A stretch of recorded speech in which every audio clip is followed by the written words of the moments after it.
Now, I wanted to talk a little bit about the scope of this movie because I feel like in just about every X-Men film to date, we've had stakes that are like world-ending stakes, but Dark Phoenix feels very personal. So can you talk a little bit about why this storyline needed a more personal, smaller scope? Yeah, well, I mean, to me, what was always most intriguing about the Dark Phoenix story in the comic was the struggle that Jean's character was going through, the personal struggle, the inner struggle that she was going through, and the notion that the person who becomes the most powerful, really, creature in the galaxy can't control that power. And what it does to the people around her, the family members essentially around her, that's what was always the most emotional and compelling to me. And so I felt like to tell that story in a way where you wouldn't lose the emotionality, you wouldn't lose that inner struggle, you would actually feel what she was going through. I wanted to make it more intimate, more raw, more dramatic, maybe than we've done before in these X-Men movies, which isn't to say there isn't spectacle and action and all that, obviously there is, but I really, the focus for me was on making a grittier, edgier, more raw film where we could really let the performances be showcased. And I also felt like, I wanted to do something different with this film than we've done with other X-Men movies. It's been 20 years of making X-Men movies, and I'm incredibly proud of the films that we've made, and this obviously is very much part of the lineage of that, and in many ways the culmination of the X-Men storytelling to date. But I felt as though it was time for a little bit of a freshening up of the tone and the aesthetic of the movie, and it happened to match the needs of the story.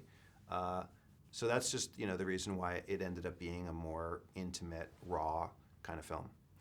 Now, speaking of aesthetic, I was psyched to see Dazzler Yeah. in the beginning of this film. I feel like she's been teased for a while. Yes. What made this the right movie for Dazzler? Well, I mean, honestly, like you're clearly a fan. Like I'm a huge fan, and I love Dazzler. And also, if you remember the Dark Phoenix storyline, she's obviously a part of the Dark Phoenix saga as told in the original comic, and so I wanted somewhere in there just to have an Easter egg of her. So it felt like it was the right story to do it with, and there was an appropriate scene for her to be singing in. So I brought her into the movie. Now, speaking of the comic book storyline, it is absolutely beloved. There are so many devoted fans for it. And I noticed that this film takes a lot more from the comic. I reread it on the plane over and noticed all the little references, which I thought was great. What do you think it is about that storyline that makes people so, love it so much? I think there's so many things. I mean, Dark Phoenix story was my favorite storyline when I was a kid growing up, voraciously reading X-Men comics. And I remember at the time, because I was trying to think back what it was at the time that made me love it so much. One is, I just was not prepared for a hero to do villainous things. And that was so radical, and I still think is pretty radical as an idea. I also, the level of emotion, like real, tragic, traumatic struggle, turmoil, raw emotion in the comic, just felt so much more real and sort of tangible and visceral than other comics. That really gripped me.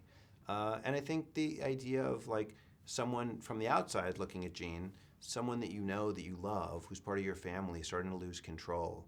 It's sort of the question of what do you do when someone loses control like that, was really intriguing. As someone who was a kid or a grown-up thinking about those issues.